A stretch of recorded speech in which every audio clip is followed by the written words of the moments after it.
What's up, hockey fans? Happy Wednesday. It is the start of Season 3 here on Pod Snipe Celly. Dan Bradley, Joel Fernino coming at you. Joel, how you doing tonight, my friend? Oh, I am good. You just said Season 3, and that makes me feel old because that means we've now passed 3 years of doing this. We're starting our third season of doing it. So, Yeah. 3 years. We're on a roll. We are old. Well, you know what? You're old. I'm getting old. Yeah, you're just old. Go with that. I'm good. I am good, man. The weather's starting to turn a little bit. I'm so excited for fall. We are also in NFL kickoff week, and that's basically should just be the whole week should be a national holiday. But you know, you should be so lucky. Fall is hands down my favorite season. Oh, easy. It's not even close for me. Nope. So I'm just desperately waiting for that cooler weather to come. Sweater weather. And not only that, but for that cooler weather to come to Charlotte, because you may have noticed new background. That's right. New location. We got through the move. Coming to you from Charlotte, no longer in Cincinnati. That is the reason we did not have a show last week. Of course, it's also the offseason. There wasn't a whole lot going on. So kind of timed things out reasonably well with that. But yeah, finished. Most of our stuff is out of boxes. I've still got a couple left in here, but some of that stuff isn't even going to get unpacked anyway. So there is that. But new location. I'm going to be doing some work here over the next couple of weeks, get some more signage up back here. But ladies and gentlemen, the Cup is in the building. The Cup where we met Wild GM Bill Guerin. He signed it. That's not even a joke. He legitimately signed it. I've got it tipped so that it's pointing. You can see him, Tom Reed, Nordy. You probably can't see depending on the size of your screen as you're going back and watching this. But the most important signature on there, though, is clearly mine. Mine is on there. Yeah, it's somewhere there. I don't know where, but it's all sorts of signatures on there from Bachelor Party Weekend. Good times. The guy from Walgreens that sold us the batteries. Yep, I just saw his on there. The Magical Ginger Unicorn is on there. I honestly, you know what? I want the viewers who just heard that to just use their imagination because we're not going to fill you on what that means. You don't even have to worry about it. Use your imagination. And actually, use your imagination, but whatever you imagine is probably wrong. Yeah. That's fair. That's how weird that was. Yeah. But quite the night. Anyway, tonight is also going to be quite the night because we have our Pacific Division preview show. We're going through. Oh, go ahead. I was going to say you didn't even introduce. Tonight starts our 4-week adventure. I was just getting to that. Yeah. Oh, wow. So we over the next 4 weeks are going to do deep dives into each of the NHL's divisions. We thought it was only appropriate to start with the Pacific Division because, well, they had the Cup champs. Yes, they did. Vegas Golden Knights, who on Joel's hat. That's why he got it. So we're going to jump right in. Last season, a 51-22-9 regular season record, 111 points. They were first in the Pacific Division, and we all kind of thought, well, this is just kind of a fluke that Vegas won this division. All the injuries that they had throughout the year, but they just kind of kept chugging right along, and sure enough, that resulted in a Stanley Cup championship. Naturally, there's not a whole lot of moves that you make over the offseason after winning the Cup, but you do have some departures, and you got to get back under the cap. So some big departures there. Laurent Brossoit out the door. Teddy Bluger out the door. Phil Kessel. Jonathan Quick. You had Riley Smith traded to Pittsburgh. Yep. But with all of those moves, they were able to have the cap room to re-sign a couple of playoff stars in Aiden Hill and Ivan Barbashev. Joel, heading into this upcoming season for Vegas, what are some storylines that you're looking at, and how excited are you to see when Vegas raises the banner to the rafters, gets to have their Cup celebration night in their home opener? Man, it's against us. Yeah. So that's pretty fun too. I don't know. There's quite a bit. Like you kind of brought up not too much to change. Not too much changed from a Stanley Cup winning team, but you also got to remember you're talking to a Blackhawks fan, where plenty changes after Stanley Cup championships. But that's the theme I'm kind of getting to, is nothing really changed. Riley Smith, I would say, is probably the biggest loss. He was one of their better depth pieces, obviously. Praise be to Phil Kessel, but he didn't. I was just going to say, put some respect on Phil's name. Did he? He played one game the entire playoffs? I mean, like, he's a great guy to have in the room now, but he's not going to be a difference maker. Still great. I'm like, hey, part of me was kind of hoping maybe we would bring him into the room in the offseason just for fun. If you give me Phil Kessel on an NHL roster, he plays 8 minutes a night, and 6 of those minutes are power play, you're in good shape. That's fair, as long as he's peppering the net. Exactly. But I think that's the automatic biggest storyline. Like, nothing changed. Yeah. So for me, like, the biggest storyline is, can they, like, look, winning is hard. We know that. Winning in the playoffs is hard. Winning the cup is hard. Repeating as a cup champion is even harder. Yes, so very much so. That's probably the biggest storyline. Can they repeat? And I would argue that they're set up more than the Avalanche were last year to repeat.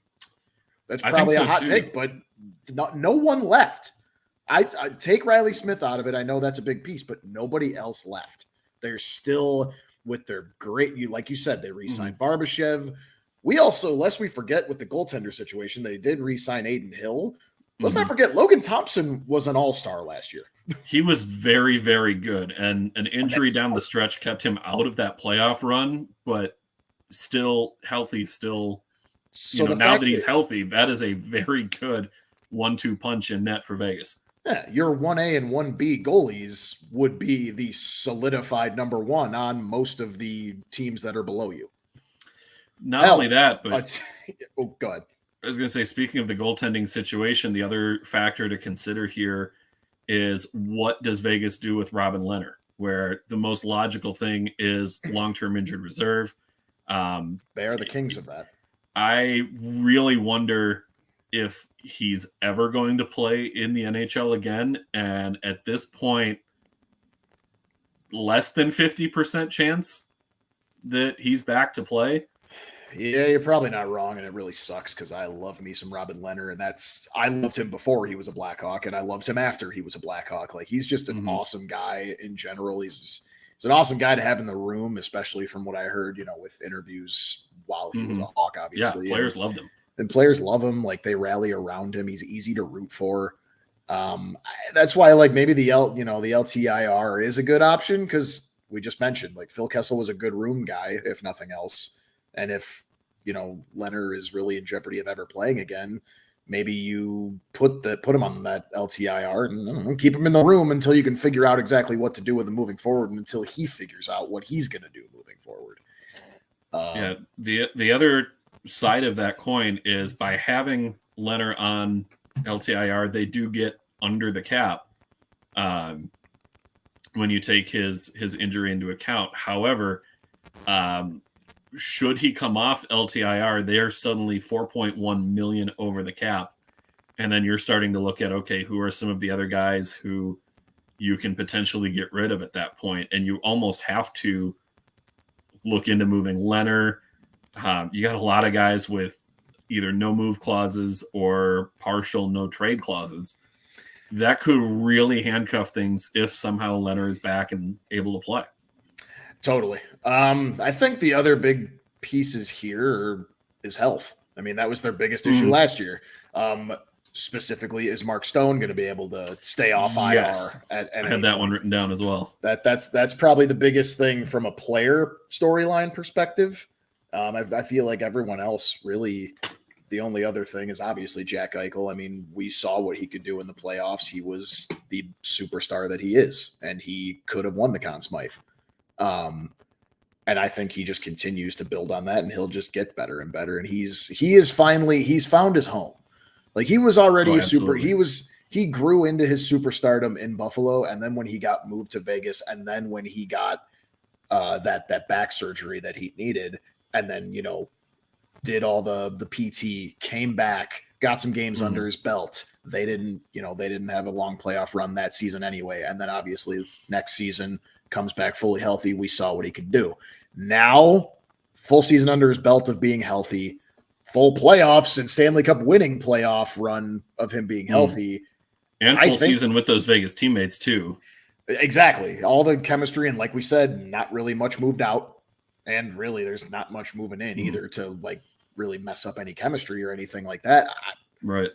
If you were to tell me that Jack Eichel is top 5 in scoring this year, I wouldn't say you're crazy.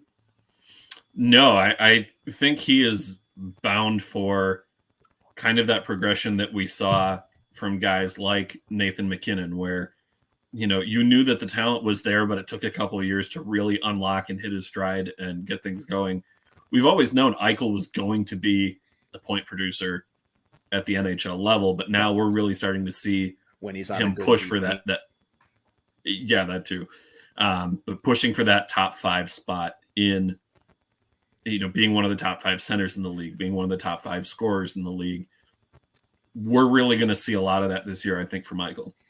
Yeah, absolutely. And I mean, hell, I'm going to go. I know this is a next season preview, but I'll even preview future seasons. When Mark Stone calls it a career, Jack Eichel is going to be their captain. I'm calling that right now. I could see that. I don't. He already wears an A. I'm pretty sure. I'd have to double check, but I'm pretty sure he wears an A already. I think so. I'm not totally sure because I know Pietrangelo has a letter there too. Yeah, Stone with the C. Hold on. There's got to be a way to. I'll Google it really quick. But I think you had a thought. Go ahead. No, I was just trying to look at kind of just how their lines shake out this year. If there's one thing that Vegas doesn't have, and you bring up the Mark Stone point, Vegas does not have a super deep prospect pool, which is kind of amazing when you think about all the picks that they picked up during the expansion draft and how they were able to kind of manipulate things early on. They've moved out a lot of the players that they've selected. And just looking at their minor league system, there's not a ton of depth that is like ready to come up from the minors, which could be a good thing as well. Henderson, the AHL affiliate, hasn't been particularly good the last couple of years. So building a winning culture there too, like a lot of organizations kind of build that success from like your ECHL, your AHL, then to your NHL level. Vegas is almost doing that in reverse, working their way back down now that they've won the cup with how they pieced everything together. Yep. I can correct myself really quick too. Riley Smith wore the other A. So now I think Eichel is going to be the one that's wearing that A this year for sure. Yeah, I could see that. Let's go to the Edmonton Oilers. They finished second in the Pacific Division last year, 109 points, 2 points off that top spot. I love that you did this because my point that I made about the Golden Knights having kind of a 1A, 1B goaltending combo that would be the bona fide or full-fledged starter in any of the teams that are below them. I wanted that to segue into the Oilers, who would probably kill to have an Aiden Hill or a Logan Thompson. Yeah, or a healthy Robin Leonard. You take your pick of any of the three, sure. Yeah. Because it's almost kind of the same old story here with Edmonton, where looking at last year, excellent regular season, 2 points away from winning a division. Another overtime loss turns into a win. They could suddenly be right there in that mix for the top spot. But once again, make it out of the first round, lose to a team because you don't have the defense and goaltending to keep up come playoff time. Pretty much. And what did Edmonton do except pretty much just run it back with the same defense and goaltending that got them eliminated in the playoffs last year? They were able to extend Evan Bouchard, who really is starting to come into his own as a defenseman. Yep. And I think as crazy as this may sound based on how they've been deployed, by the end of this year, there's a decent chance, I think, that Bouchard could be Edmonton's number one defenseman. I know you've got Darnell Nurse right there too, there is a chance I think Bouchard can take over that top spot.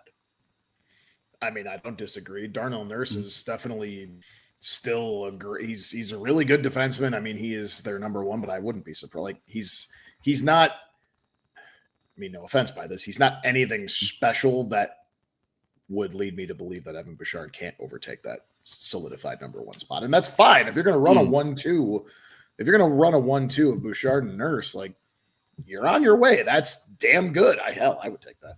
But again, like to your point, they still need a little more depth at defenseman. And I really think if/when they are, making their playoff push and we get to the trade deadline, we'll see who's made available and, what kind of top D men are on the chopping block for other teams that, right now we don't really know. It's going to depend. Only the best ones, but on the worst teams are going to be kind of available. I mean, that's their biggest issue. And then, they're, like you said, they're running it back with a Jack Campbell, Stuart Skinner, right? Like, I mean, it's better than Mike Smith, but still.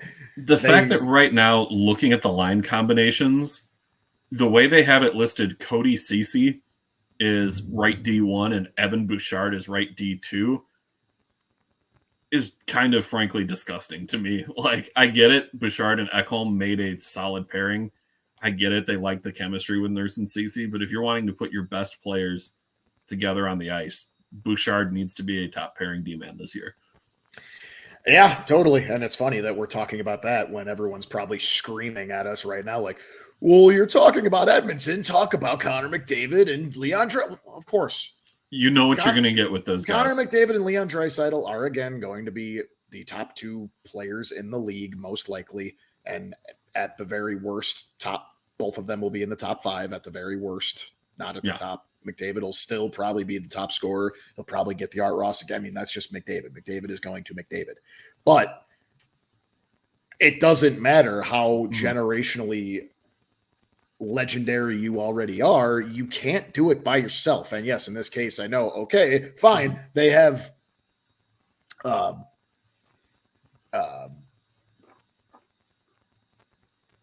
Draisaitl as well. Sorry. Lost that first. Oh, good. I saw the train of thought leave the station, but it came right back. I just said his name, and then I happened to read something about Nugent Hopkins, and I'm like, yeah, they have no, that's not who I meant. No, but they do still have Nuge. They do. He's fine. He's good enough.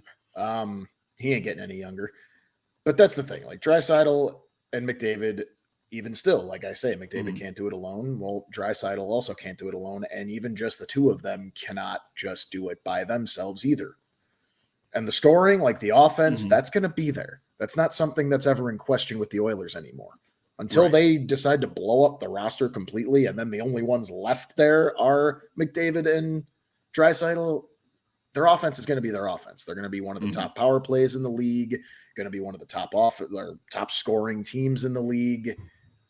But then it just comes down to and I would argue their defense is definitely the best it's looked over the last few years, but that's also that's kind of a lower bar. Yeah, it really is. And I mean, if, and this is a massive if Philip Broberg is I was just looking at him ready to go and, gets called up, he played 46 games last year with Edmonton. And then he did play in the playoffs as well. I mean, I really think he should be pushing for a roster spot, and he would be a big help. But again, with this kind of being his first full season at the NHL level, he's played a few games over the last couple seasons. I just said 46 last year. Yeah. With this being his first full season, we got Mateo checking in. Hey, what up, Mateo? With Broberg in the mix, like then you have your top defensive prospects up in Broberg and Evan Bouchard. And I don't even think it's necessarily fair to call Bouchard a prospect still at this point. He's up. So beyond that, your pool of prospect defensemen, again, not super deep. something that we've been saying this about Edmonton for years now. Did you? And I still can't believe the Oilers traded Minnesota the pick that Minnesota used to select Jesper Wallstedt. Like, the Oilers could have used that. They really could. You put Wallstedt up there this year. Did you bring up who was in and who was out so far? Oh, you know what? I started to. No, I did mention the Bouchard extension. The only really big in is Connor Brown. Who it looks like they're projecting him on McDavid's line. I mean, if that holds. It's a solid replacement for their biggest out being Kyler Yamamoto, who, lest we forget, and I know this from experience, I think it was 2 seasons ago now. It was 2, maybe 3 seasons ago. Kyler Yamamoto was one of the biggest and most successful sleepers in fantasy hockey. He started going off, and I picked him up on waivers, and he was winning me games left and right. But then all of a sudden, it just didn't work out. We're going to talk about soon the team that he is now on, the Kraken. Yeah, I mean, that's the biggest out. The only other kind of, I would say, significant outs, Nick Bustad and then Ryan Murray. I mean, you guys can't afford to be getting rid of defensemen at all, but that's fine. I mean, Ryan Murray's whatever, he's a guy, but Devin Shore and Klim Kostin in there as well. Munzenberger and Borgo are worth it. Yes, but they're not going to be there this year. Munzenberger, extra cheese, hold the pickle. Would you put Swiss cheese on a Munzenberger, or is that Swedish? That's a good question. I'd have to look that one up. I would think it'd be German. Okay, that actually makes sense. What's a German cheese? No, what's a German cheese? We can't just leave that topic. You're right. I can't come up with any German cheeses off the top of my head. You know the big like giant block of cheese they put under like the lights and then they melt it and scrape it onto. That's the cheese you put on that burger, on a Munzenberger. All right. Anyway, you got me looking it up now, and I've not heard of any of these, and I'm not even gonna bother trying to pronounce any of them as well. By the way, everyone thinking about Limburger, that would have been the easy one. Put Limburger on a Munzenberger. Yeah, that makes sense. Yeah, probably. Also, what we should probably mention is that we will be ranking all of these teams in order of what we both think they're going to finish next year. But we can at least tease it, like we kind of already said. Vegas is going to be easily. We want to recap each of the teams here. Yeah, and then Oilers the predictions. Oilers, I think to put a bow on them. We had a lot of negatives to say about them, and they really did just kind of run it back virtually.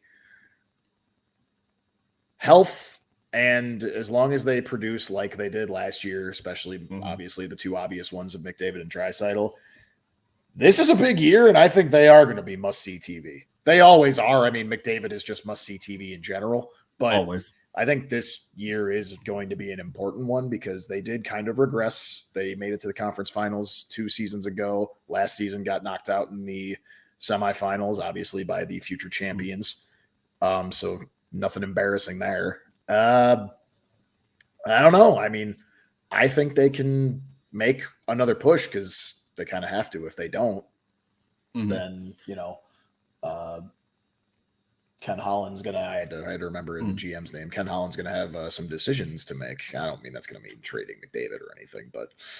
No, but you're probably looking at, how much longer is Nuge going to be a contributor? How much longer is Zach Hyman or Evander Kane? What do I need to do to get Dylan Holloway into the top 6? That's probably what you're going to start looking at. And if Holloway is ready to make that jump this year, you absolutely need to get him in that top 6. I think he's probably going to be more middle 6 this year. Maybe get some power play time in there too. But Holloway is one of their top forward prospects coming up through the ranks. So definitely have to get him in. And speaking of a team that just loaded with prospects, the LA Kings. Third in the Pacific last year, 104 points on the year. They were 5 back Edmonton for third. Lost to Edmonton in the first round of the playoffs. And then had I think they probably had maybe the busiest overall offseason Oh, yeah. Of just about anybody with extending Anze Kopitar for another 2 years at $7 million per. He'll be 38 at the end of that contract. He's still... he's good. He's one of those few players where they are the fountain of youth. Like, he hasn't really... I mean, he's not exactly his old high-scoring self, but he's still kept his same old, Selke type play style. Like, he's still one of the best defensive forwards in the league. Do you think... Okay, will he be a Selke finalist this year now that he doesn't have to worry about Bergeron taking it from him? It's a good point, actually. I didn't even think about that. Now that you mean the Patrice Bergeron Best Defensive Forward trophy, which probably they should just change the name. They very well might. I mean, who were the finalists last year? Bergeron. Bergeron, and Bergeron. Bergeron won it last year. I know. So it was obviously Bergeron. Oh, Nico Hischier and then Mitch Marner were the other two. So with that said, I mean... And Kopitar was 5th last year, by the way. We should point that out. Who was ahead of him? Jordan Stahl. Really? Yeah. Good for him. Yeah.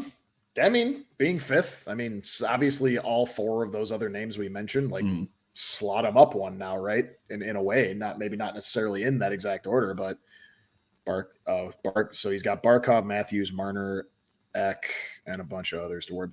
Yeah. I don't think he can. I don't think he wins it again. Not at 38. He can. Well, he's 36 now, but he'll be 38 at the end of the contract extension. Yeah. Yeah, I don't know. I mean, I could definitely see him being top 5 again. I still think a lot of those other guys, like a Hischier, can maybe get their first one, right? Or Marner I'm going all in on Joel Eriksson Ek Selke season. Perhaps. I'm going all in on that one.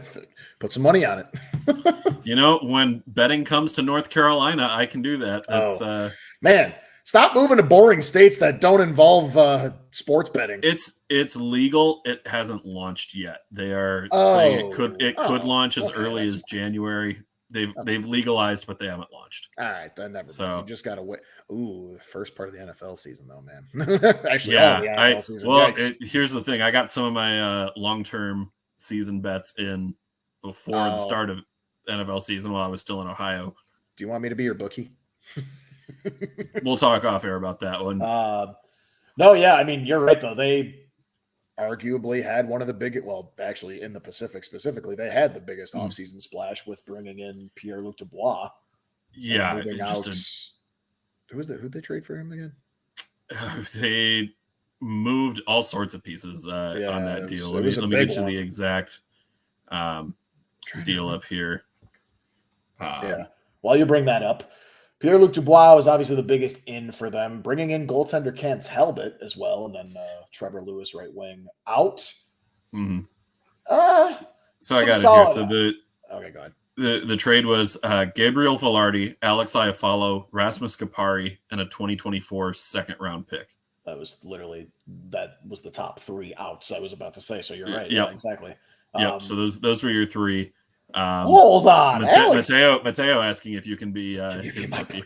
I don't know, man. We'll see. That's a lot here. I don't even know if I'm serious about being Dan's bookie.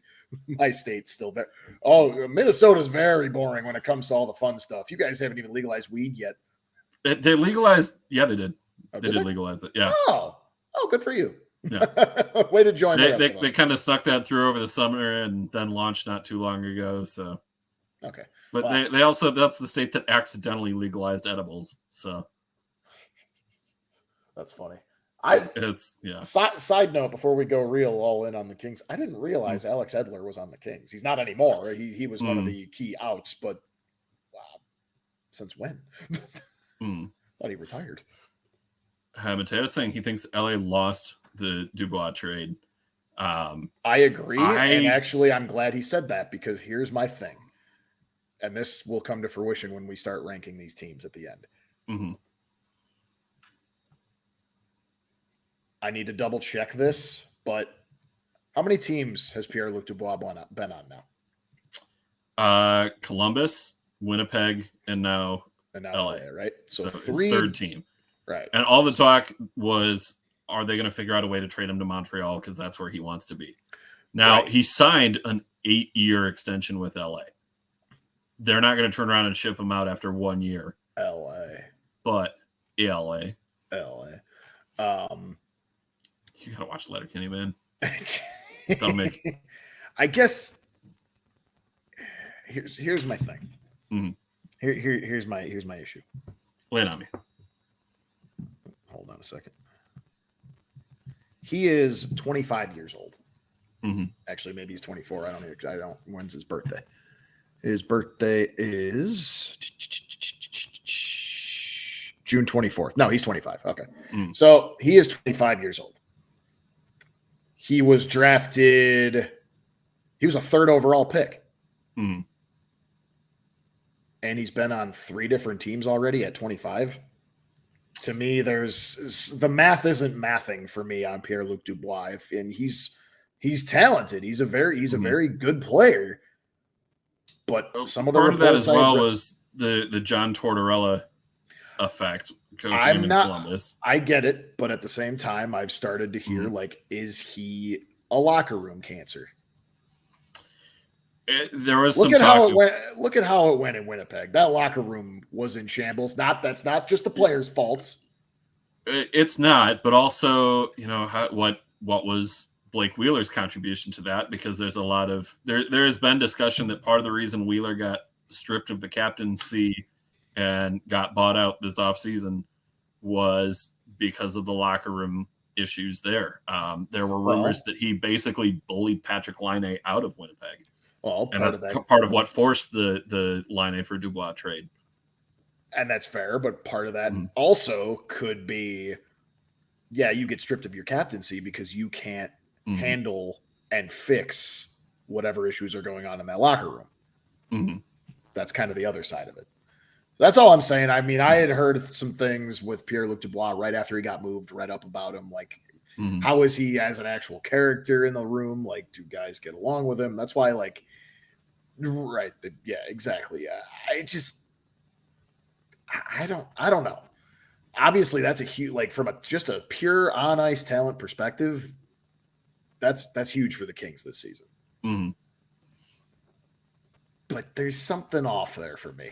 And that's why I'm a little skeptical in thinking that they're just going to be this juggernaut in the Pacific. I think they gave up a lot to get Dubois. And I know part of that is you're trading him so that you could get that 8-year extension rather than try and sign him for 7 on the open market. That 8th year, they wanted that. But Velarde, solid player. Yep. Alex Iafallo, UMD boy, solid player. Rasmus Kupari, good up-and-comer. Center depth, second round pick. That's going to be a later second round pick. But still a pick. Still a top 64 pick. Here's what I have another issue with, too. Are they really going to just sit there and rely on Cam Talbot between the pipes? No, because they're also going to have Phoenix Copley and David Riddick as your goaltenders. And that was my one note here is if Winnipeg, or if not Winnipeg, sorry, still LA. Thinking about the LA. If LA is going to make a run, they need Cam Talbot to be final year with the Minnesota Wild, Cam Talbot, before going to Ottawa. And at this point in his career, I don't know if Talbot has that in him. I think LA is going to have to look for some goaltending options, maybe at the trade deadline. Maybe they make a big swing. If things are going bad in Winnipeg, maybe they try and make the move to get Hellebuck out of there, because it seems like Hellebuck may have one skate out the door already. Maybe you get the rare interdivision trade and they go after John Gibson to get him out of Anaheim and get a competent defense in front of him. It's the one thing that concerns me, but also seeing how well Copley played last year, if he can replicate that this year, they're going to be in pretty good shape. And to that point, too, like on the flip side of me bringing up the goaltending scenario in LA, the other thing is they won't have to rely on their goaltending to steal them a lot of games with Anze Kopitar, Philip Deneau being as good a defensive forward as he is too. And I would say they still have a respectable D-core there, at least their top four. I mean, Drew Doughty is still Drew Doughty. Obviously, he ain't getting any younger, but he's still. They went big on Gavrikov. Doughty's 33, man. We're old. Some up and comers on the way. Tobias Bjornfot and Brant Clark locking down that third pairing again. I a little worried about putting two young guys on the same pairing, but those two guys definitely have the talent to pull it off. Dursey was a loss, a little bit, but I do think Gavrikov is a sneaky, really, really good fit for LA's systems, what they try and do, and he can just be a problem for a lot of teams to have to deal with. It's done and over with now, so that's kind of why I'm going to throw this hot take out there. Maybe instead of trading all of that they traded to get Dubois, maybe they could have traded maybe not exactly that exact same package. I would say it actually could have warranted smaller package, probably similar to what the package was, but maybe cut a quarter off of it maybe and go for Erik Karlsson. Maybe. They're not exactly out of all these players, and I'm going to admittedly say I don't know a lot of their defensive core here, but I don't really see a lot of offensively talented defensive names there. It's a lot of just straight up defensive defensemen. They're going to count on Doughty and on Gavrikov for the big chunk of their points for sure. But they're still, I think they're looking more towards the young forwards that they have in the system as the guys who are going to be your point scorers, and defense just worry on keeping pucks away from Talbot, keeping pucks away from Copley. Plus, the idea of Doughty and Karlsson, those two being too much, as Mateo puts it here, in about 2015, that would have been the best tandem in hockey, bar none. All respect to Yossi and Shea Weber, all respect to Keith and Seabrook. If you had Karlsson and Doughty on the same pairing, that would have been disgusting. That's down the best. That's gross. From 2010 to about 2017, that's an unreal tandem. That's gross, and the Kings get a third cup in there if that's the case. Easily, they get 4. Maybe. I'm with you. I agree. I mean, they're obviously very forward heavy in there. It's really funny looking at their roster too and seeing Alex Laferriere, and I had to do a double take, and I was like, Alexi Lafreniere, what? Yep, he's gonna get that comparison for the rest of his life. Well, he probably doesn't want that, because right now the comparison to Lafreniere is that he's a bust. So I don't personally believe that, but it's kind of a consensus there. But yeah, I mean. I think Lafreniere, and not to give too much away for when we do our Eastern Conference episodes and talk about the Rangers, but he needs to be playing top 6 just for the sake of his development, and the Rangers really haven't done a whole lot to kind of set him up for success. But we'll expand on that more later. But let's get into a team with some more exciting up and coming prospects taken early in the draft. Center depth, the name of the game for the Seattle Kraken. They were 4th in the Pacific last year, 4 points behind the Kings. Beat Colorado in 7 in the first round. I don't think anybody saw that coming. Colorado, they also took on paper in every way was the better team going into that series. They were also 1 game away from the conference finals. They were conference finals. They really took it to Dallas. Some of those games too. for Seattle here, a couple of big outs. Martin Jones, Jonas Donskoy, Carson Soucy, the bigger ones. Ryan Donato in there as well. Morgan Geeky. That's kind of a big. He was kind of like the first like little depth piece that like when the Kraken actually had their inaugural season, it was like, oh, who's this Morgan Geeky kid? Didn't really work out as much, or as we thought it would. But yeah, I think he needed a change of scenery too, and I kind of hope he gets that in Boston. Then for Seattle to go from those guys to bringing in Brian Dumoulin and Kyler Yamamoto we talked about with the Oilers, bringing in Dumoulin from Pittsburgh, a bit of a head scratcher for me. I think between those two, I would have rather had Soucy than Dumoulin, but that could also be my Duluth bias coming through on that one as well. And I'll eat crow on that one if Dumoulin ends up being the better player there. Dumoulin won 2 of the cups for the Penguins too, right? He was on that team, right? Yeah, I believe he was on the 16-17 team. Yeah, that's what I thought. Yeah, so I mean, get some Stanley Cup pedigree in that room now. Mm-hmm. Yeah, Seattle again, very very similar overall roster. It's kind of the moves in the bottom 6 and on your middle pairing. But we learned in the playoffs, Seattle is going to smack it as hard as they can, as often as they can. That's just going to be their style of play going forward. And should mention as well that pairing him with Justin Schultz, maybe that's part of why they went out and got Dumoulin as well and try and recapture some of that Pittsburgh magic. Exactly. I feel like that had to be some of it. I mean, yeah, dude, I don't know. I'm high on the Kraken. I know I'm giving away like some of my always rankings. Have been, though. That's no, fair. no. That's where it's kind of funny. Not always. You liked them. You enjoyed them. I did, but you and I flipped. As we go into this season, you and I have actually flipped over the course of now this being their 3rd season.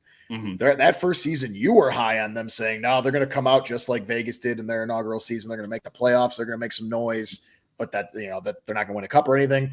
And I basically said, no, they're going to be terrible. They're not going to be what Vegas was coming out of the inaugural season. I ended up being right for that season. They were terrible. You thought they were going to be like fringe playoff team though, right? You didn't think bottom feeder, but I didn't think they were going to fight for first overall. They were really. I didn't think they were going to do that, but I also thought they were going to be pretty bad. I didn't expect them to be a bubble team or anything. I thought they were going to be pretty mid, if not lower than mid, and that's what they were. Last season, you and I kind of didn't even choose a side. We were just kind of like, let's see what happens, because like based on what happened, and then they had Matty Beniers coming in, and lo and behold, Calder Trophy winner there for Rookie of the Year. And I was definitely surprised, but at the same time, like watching their playoff run specifically, like that was to me their coming out party. Now, can they do? They just squeaked in. They had the 2nd wild card spot, if I'm not mistaken. Correct. Yes. So can they absolutely actually wait? No, I take that back. I think they had wild card 1, and I think 2. No, Winnipeg had wild card 2. Seattle had wild card 1. Actually, that makes sense. Vegas is winning the Western Conference. That makes sense. So I got the first round matchup there. I actually think it's Mateo, pretty easy. I'm gonna put your comment up here. We're both Joel and I are gonna talk about this one later in the show. When we get to our order of the that is a hot take. Hot take. The Kraken don't make the playoffs. Mateo going in on the Kraken here. I won't say how Joel and I have predicted the finish. I will just say there is some steam to that take. I'm going to disagree, but we'll see how that goes. It's a hot take, and from a hot take to a team that literally is fire, the Calgary Flames. 5th in the Pacific last year, 38, 27, and 17. A league high 17 overtime and shootout losses. missed the playoffs by 2 points, did not qualify.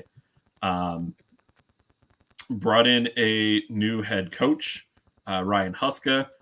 Got rid of Milan Lucic, Michael Stone, traded Tyler Toffoli for Igor Sharangovich.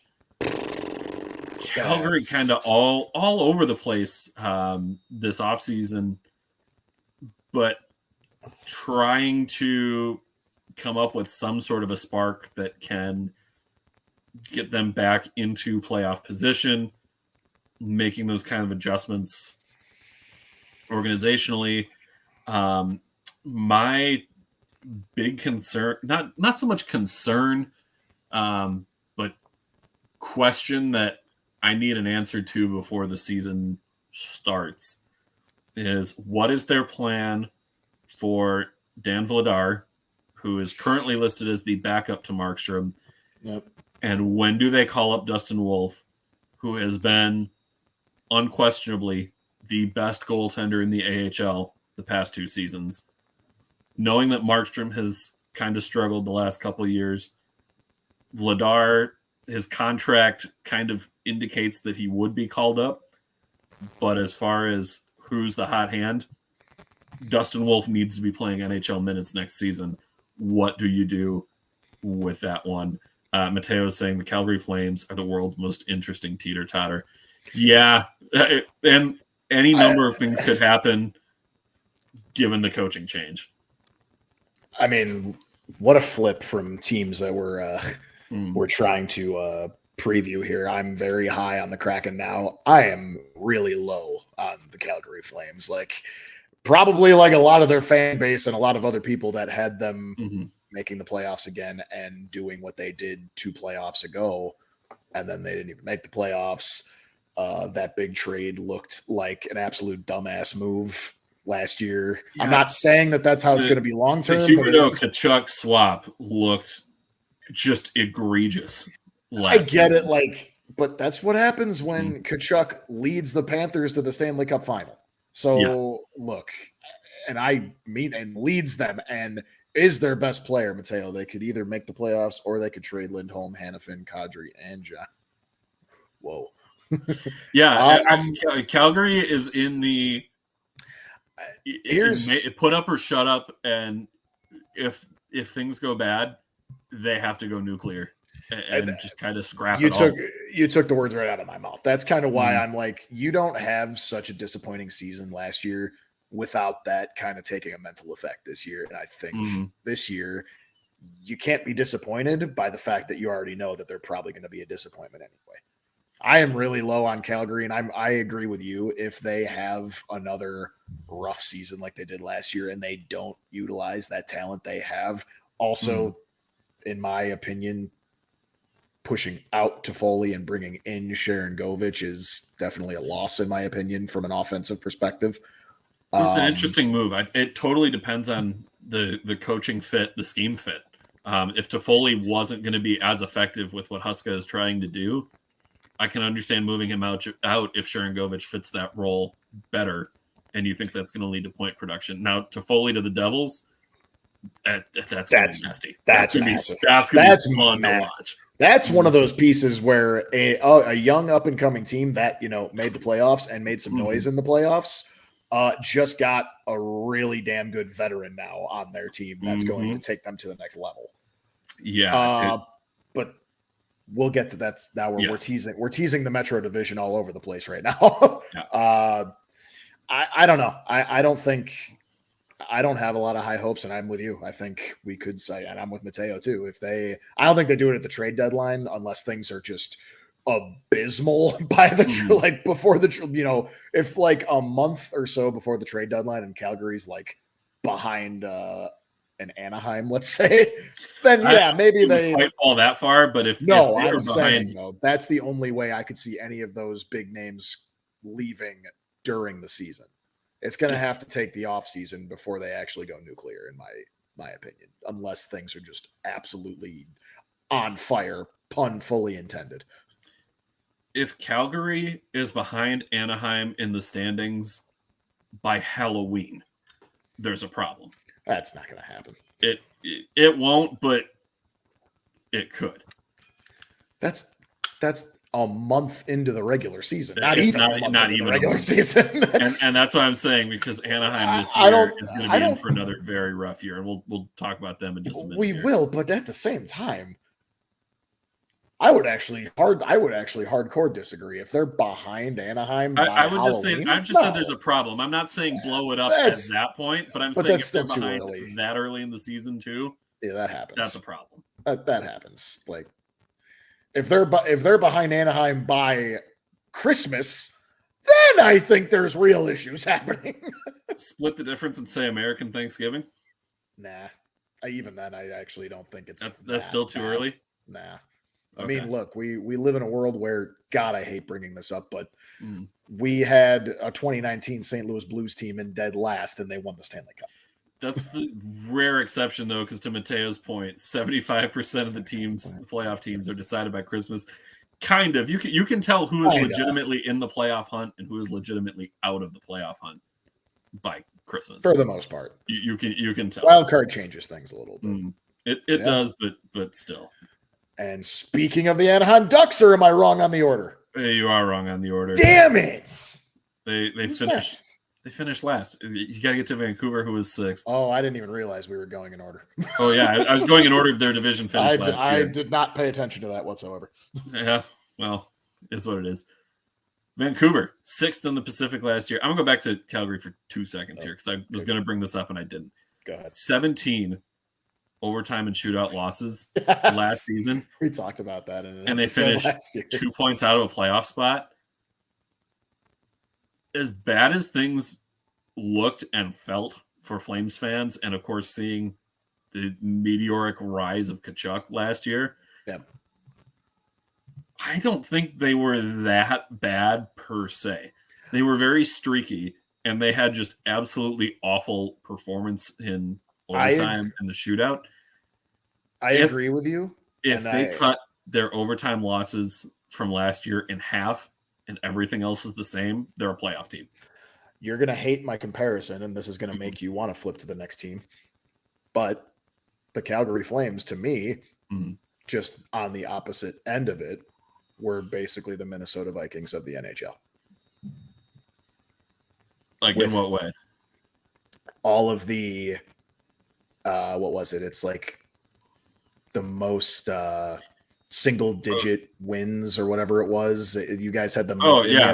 The most You're saying Calgary's the inverse of that. Exactly. Yeah. So whereas the Vikings, that's fair. Where the Vikings had 12, 13 one-score games last year. That's what it was. One-score games, I think. But even still, there were three. Yeah, one-score games. The Vikings massively overperformed last year, and I am. But that's kind of the thing where it's a crash back to reality this year. But even still, that's where I say Calgary was the inverse of that, where it's they were what could have happened, whereas Calgary could have just plowed their way into the playoffs last year had those games gone the other way. That's the only thing keeping me from being so disgustingly low on them because of that fact. But I feel like there has to be some positive regression this year. I feel like there just has to be. Markstrom. That to me, that's it. It's Markstrom. It comes down to him. And for Markstrom's old team, Vancouver. Yep. There we go. Hey, we rebounded on the segue. Woo! Sixth in the Pacific, 38, 37, and 7. 83 points. They did not qualify for the playoffs last year. Shout out to Isha. Yeah, the Vancouver reminds me of where the Minnesota Wild were at about 4 years ago, where you're realizing things are kind of stuck right now, and it's going to take some painful moves of some bigger contracts to try and figure out how do we turn this ship around. And the big swing that they did with that was buying out Oliver Ekman-Larsson. Yeah, that's probably the biggest out. I'd say getting his contract off the books is big. They did bring in Ian Cole and Carson Soucy on the back end to try and help. And former Blackhawk Pius Suter, who has pretty much done absolutely nothing since he left. They also cut Colin Delia, who has also not done much since he left Chicago. That's true, unfortunately, because he's a great kid. But Yeah, and I mean, good God, look at their forward list, and obviously we're not in finalized, roster. Yeah, we're still in projection versus exactly, but it's just funny to see 38 forwards are on there. Oh wait, I'm sorry. Oh, they just didn't split up defensemen. Never mind, I was looking at that wrong.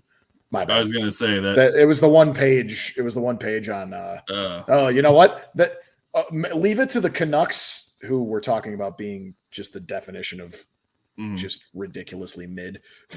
Leave it to them to be the only page on the NHL website that didn't split up forwards and defensemen. Yeah, okay.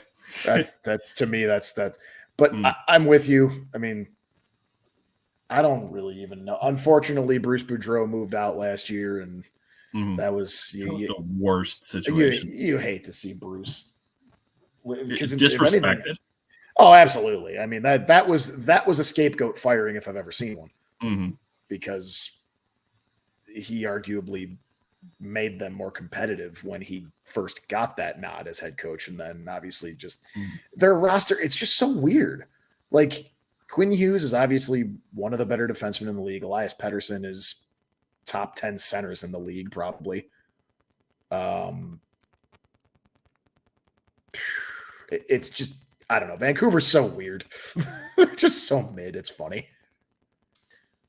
I think the Anthony Beauvillier get is really interesting to me. I have absolutely no basis for what his fit is really supposed to be. Is he going to be top 6 for Vancouver again next year? If that's the case, that's probably not very good. And looking at some of the younger guys, where does Vasily Podkolzin fit? Where does Nils Höglander fit? Like you need those guys who you invested some early draft capital in. Yep. Podkolzin was 10th overall in 2019 and Höglander 40th overall in 2019. Like, those are your guys that you're counting on to kind of take the ranks over the next couple of years from your Horvat, from your Besser. That's a storyline I'm going to be interested in. Does Brock Besser get traded, or does he kind of settle in? Right. And I maybe this goes along, maybe that storyline goes along with my first hot take of the night, which is funny. I think the Canucks are the next nuclear rebuild we're going to see. They kind of, I feel like they have to be more so than other teams. And maybe as we do these deep dives on the other teams, we'll see somebody else that might be like, maybe, but I think the next true, just full on, GM coming out saying we are rebuilding. We're, you're going to need to give us some time. The last team to do that, obviously, still in the process of doing it, the Blackhawks. I think the Canucks are probably the next one to come out, and I just don't see a path where they even make them. They don't even sniff the wild card. Maybe they can be a bubble team, and maybe. I guess I'll take that back. Maybe they could sniff it, but I still don't see a scenario where they actually get one of those spots. Mateo is about to absolutely confuse Isha here and conflict the feelings. If Elias Pettersson gets disgruntled, the Wild should call immediately. As a Wild fan, absolutely. Do absolutely whatever you could to make that deal happen. If Pettersson wants out, I can't see him wanting out yet. But the alarm is slowly starting to turn towards on in Vancouver. I think we're going to kind of move a little quicker here through these. Joel, I lost you again. Did you mute yourself? I did. Sorry. Oh. I think we'll breeze through these last two. This is pretty obvious. Yep. San Jose, 7th in the Pacific last year. Erik Karlsson is finally gone. And the thing is here's the thing. That's Erik Karlsson was the last piece making San Jose relevant. He had an unbelievably stupid good year last year that just by track record, he really had no business having. that good of a year, and yet he did on a really, really bad Sharks team. And I'm not going to say that his year was so good that it kept the Sharks from getting Connor Bedard, but it kind of did. You look at those bottom 3 or 4 teams, nobody on Chicago, Columbus, Anaheim had a season remotely as comparable to what Karlsson did with the Sharks last season. I agree. And that's why now you moved out the only piece that made them actually relevant and actually like stay in games, I guess, technically, sort of, kind of. No, it's over. And I think the next one, and I think the next ones moving out will be Thomas Hertl, Willie Logan Couture. Who else we got in here that's probably worth some basically everybody is Marc-Edouard Vlasic probably. I don't think they're going to move Vlasic just with his contract. They've been so handcuffed by that deal. You could, 36 years old, and he's got 2 more years past this season. Again, teams. What have we talked about? What have we talked about? Teams at the deadline are desperate. They get desperate. A depth defenseman like Vlasic, hey, that is you get San Jose to retain 50%, and you need another team to take a third. That sounds pretty easy to me. 25.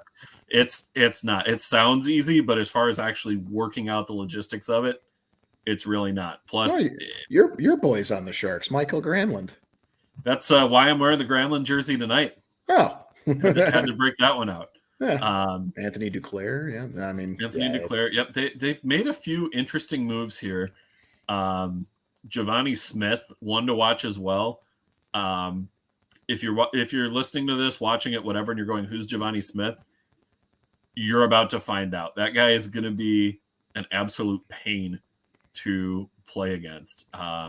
If you think the style of play of Ryan Reeves, that's what Giovanni Smith is like going to be. That is a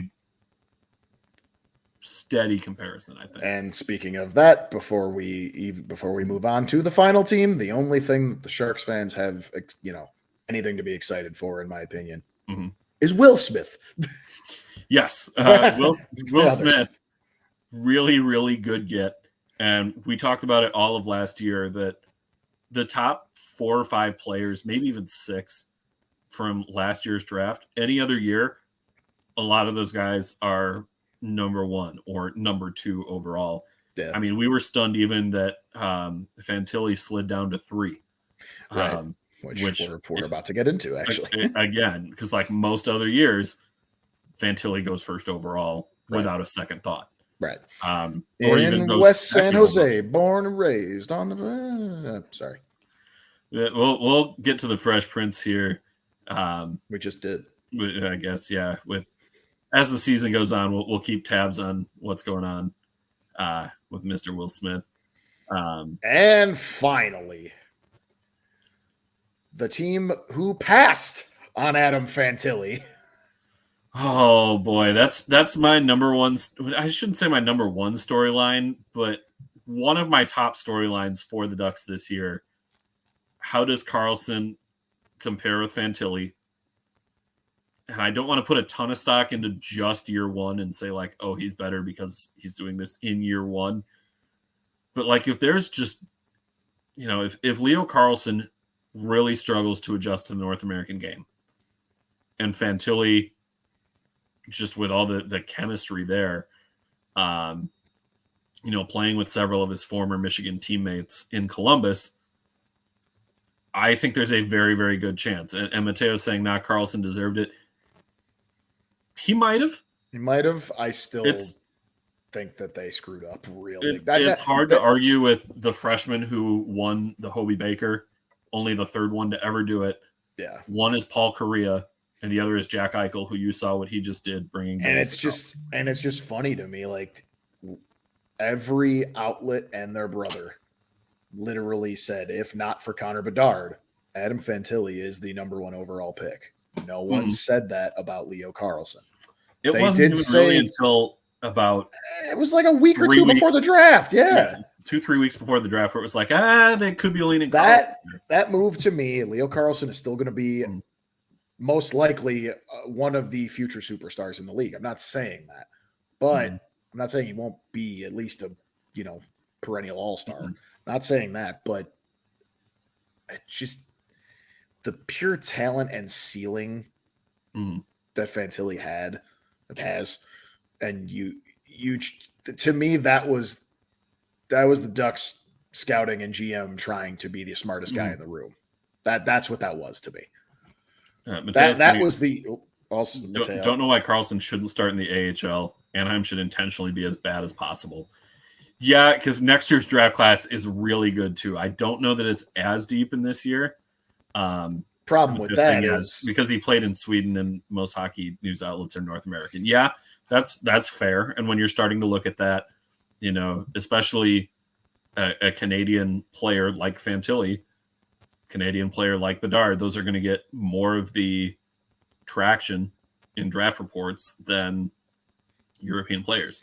The point about Karlsson starting in the AHL, I firmly believe that if you have a player that you take in the draft who is under the age of 21 and coming from outside of North America, he should play at least 1 year in the AHL before you call him up, because the game is just so fundamentally different. And it doesn't matter what position. I think, your exceptions are when you're getting guys who played age 20, age 21, say in the KHL, say in the SHL. More often than not, it's KHL at that point. And you're looking at guys, your Artemi Panarins, your Kirill Kaprizovs, your what I think is going to be the case for Matvei Michkov.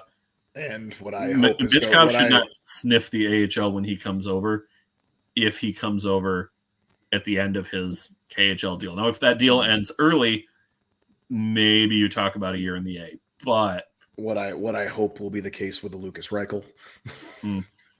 They held him in the AHL all his entire first season, rightfully so, and then he's been up and down since then. Same thing. I totally agree. Not ripping on anyone. Just watch more SHL and Allsvenskan. I get it. Yeah, that's fair. My thing though is just you look up and down the actual talent on Anaheim outside of Leo Carlsson, and it just to this day it still seems weird to me that they were as bad as they were. I'm not saying that they were ever going to not be horrible, like bottom 5, 6. Sure, that totally wasn't surprising, but dead last or close to dead last was confusing to me.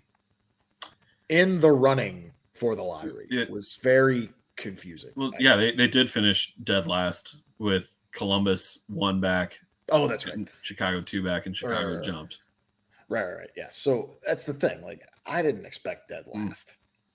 That was very weird to me.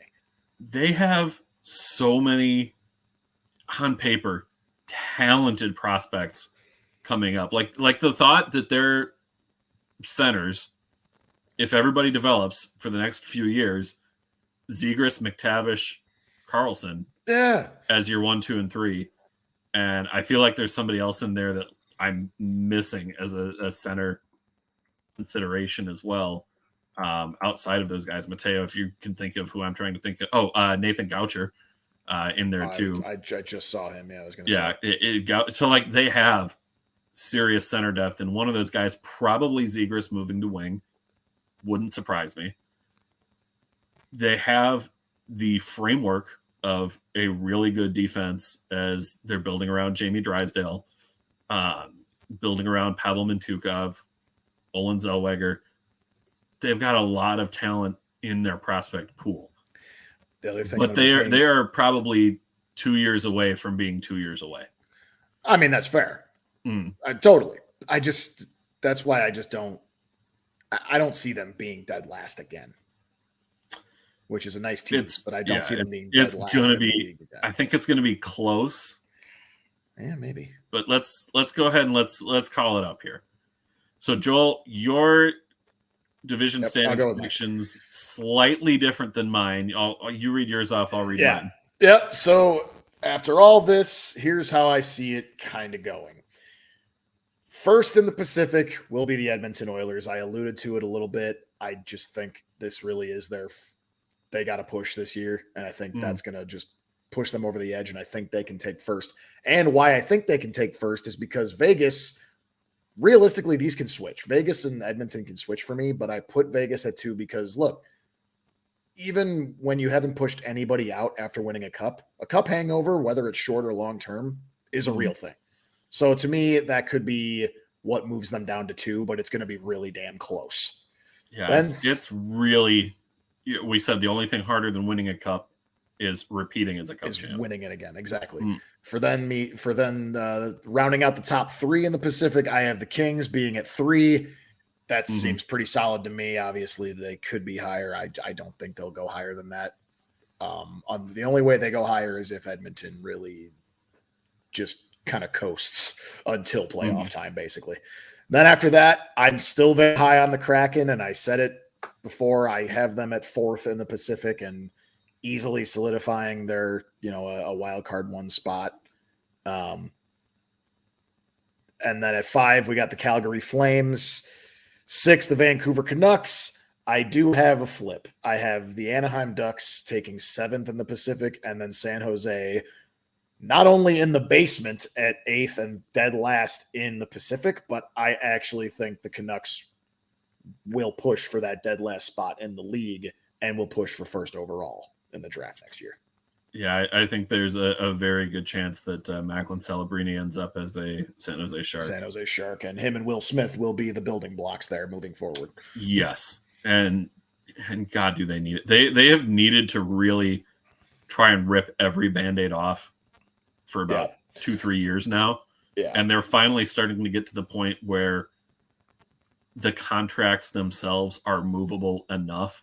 Exactly. That they really can rip the Band-Aid off. The one thing before we get to your side of the list, the one thing I didn't mention with the Kraken, I do have them at 4. The only thing that could see me where I could see an argument made of where they could slide down to 5, or maybe they could even slide into that 3rd spot, is all dependent on what the hell happens with Shane Wright.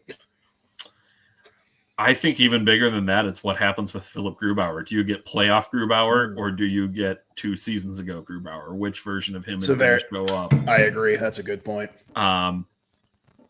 I would love to see Shane Wright spend all of next season in the AHL. You just took the words right out of my mouth. I think he should probably spend the entire season in the AHL, get his confidence, kick some ass in the, in that lower league there and gain that confidence that he can hang with the big boys. And then, you bring him up the next season, but maybe he does play this season.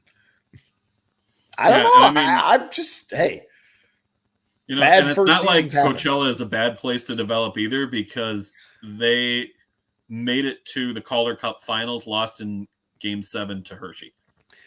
And Hershey was a wagon this year. Like the other thing too, I look at it and I'm not even going to say it's an exception to the rule. Jack Hughes had a rough first season, and look at him now. So maybe that could be Shane Wright's trajectory too if he plays up in the big league this season.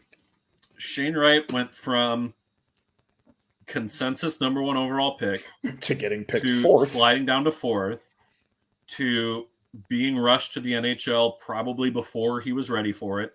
Yep. To needing a conditioning stint in the AHL, to World Juniors, to juniors, to being traded in juniors,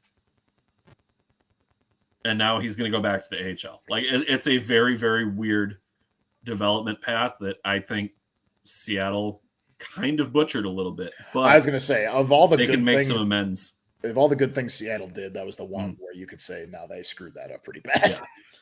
All right. So I went with a slightly different direction here, and I am planting my flag with the LA Kings in the Pacific Division. I was very bullish on them last year. I think I had them 2nd last year. They ended up 3rd. I really think with the talent that the Kings have from their prospect pool and their guys ready to break out, if Pierre-Luc Dubois settles in and becomes that, top pick that we thought he would live up to. If he lives up to his draft stock and the prestige that comes with that, if he learns the ropes from Anze Kopitar and really becomes a 200-foot player, the Kings are going to be scary. I do have some concerns about their goaltending, but I also have concerns about Edmonton's goaltending. I have concerns about Vegas's goaltending. Do they stay healthy? It's not so much do I have concerns with them when they are healthy. It's more, can they stay healthy? Oilers, don't trust Stuart Skinner yet. Don't trust Jack Campbell yet. Calgary, I trust Dustin Wolf. I don't know if I trust Markstrom, but literally every team in this division, to me, has goaltending questions in some way, shape, or form. I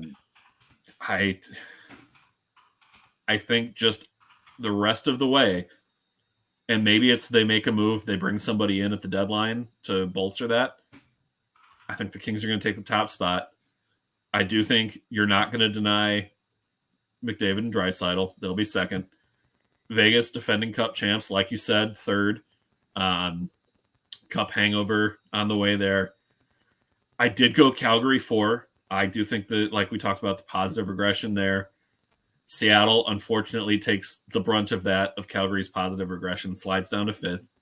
And then I'm in agreement with you. Vancouver, Anaheim, San Jose is your 6, 7, 8. I do think we'd see Vancouver a little bit more competitive this year than they were at times last year.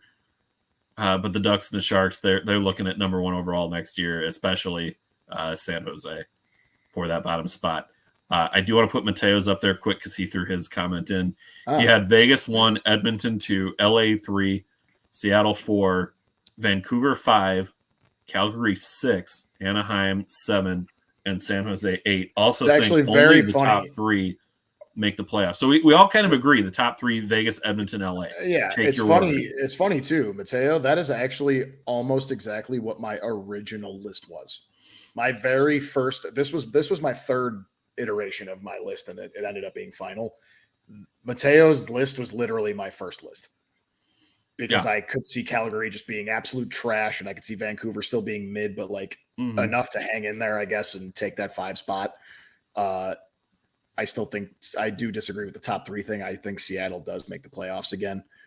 And then my thing is, Edmonton and Vegas it was a coin flip. And the only reason I went with how I went is because, like I said, the Cup hangover is real.